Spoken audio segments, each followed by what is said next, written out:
about a year ago, we got together with the UDA party to help steady the ship of the Kenyan nation that had been hit by extreme turbulence and faced a reality of collapse.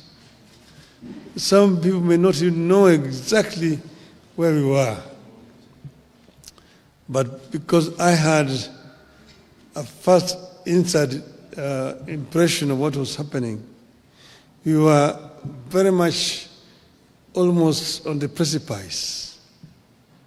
Because as you see, after so many days of demonstrations, you saw that eventually the military were on the streets.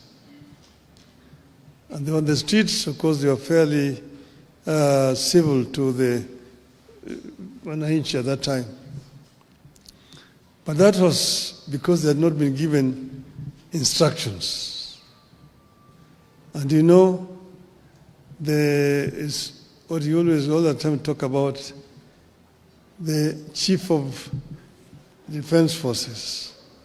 Once the military are given instructions, they execute. And we are almost there.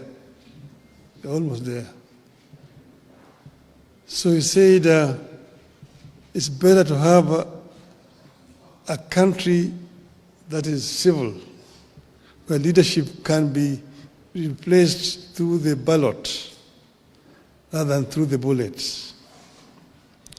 And that was one of the reasons why we did what we did at that time.